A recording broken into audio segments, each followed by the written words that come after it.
To factor trinomials of the type ax squared plus bx plus c, we will use a trial and error process, which involves three basic steps.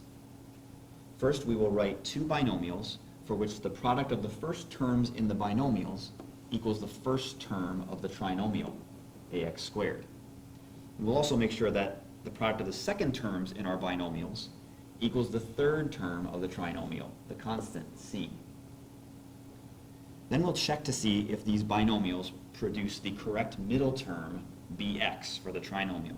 And we'll do this by multiplying the outside and inside terms of the binomials and adding the results. If the sum produced is bx, then we know that we found the correct factorization of our trinomial.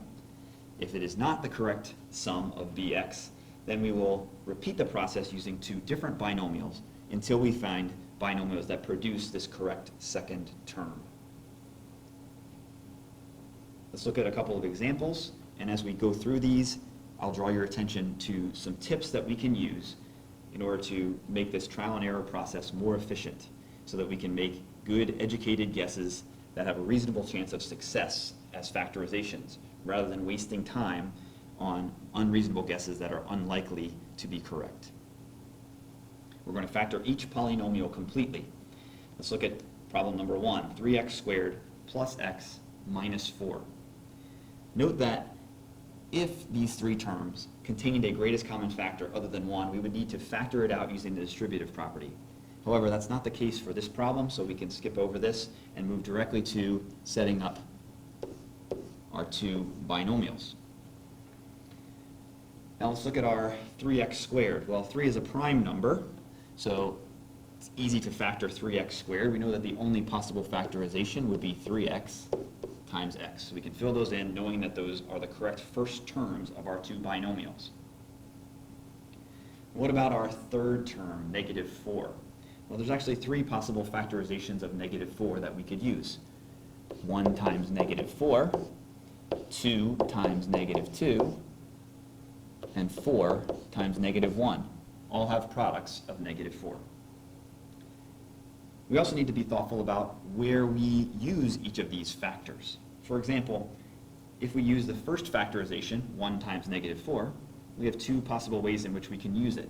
We can put 1 in the first binomial and negative 4 in the second binomial. This would give us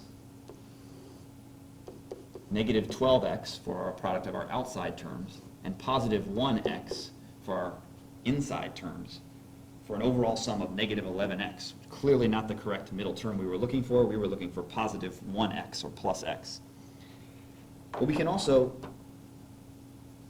change where we use those two factors of negative 4 and positive 1.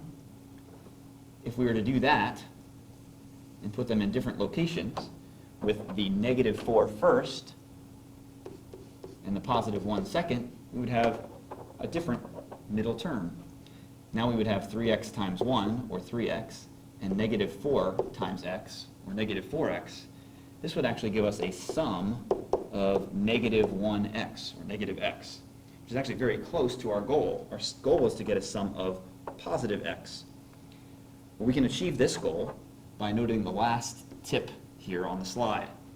If we simply reverse the signs in the binomials, we will reverse the sign of the middle term in the trinomial as well. So let's make quick changes, reversing the signs to positive 4 and negative 1.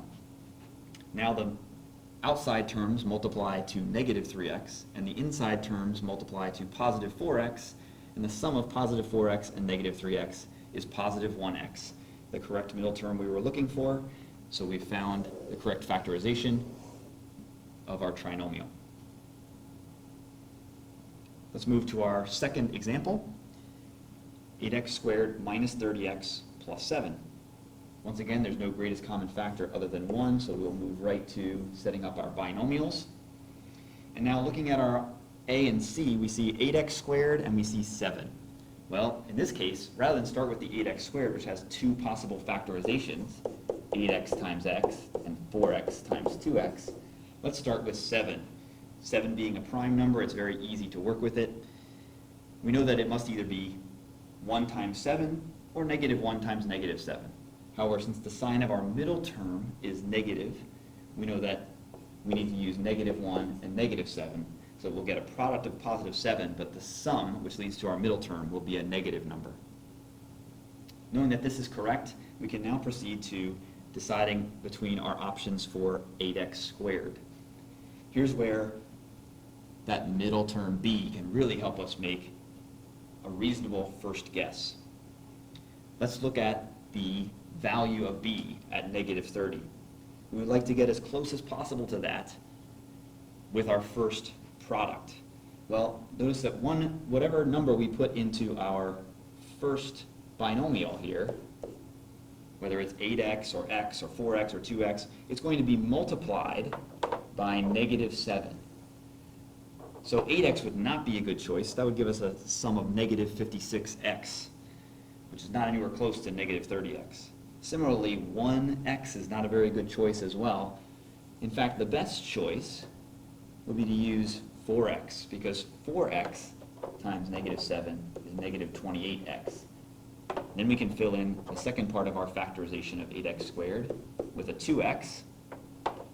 The product of our inside terms is negative 2x, and the sum of negative 2x and negative 28x is negative 30x, the correct middle term, so we have the correct factorization for our trinomial.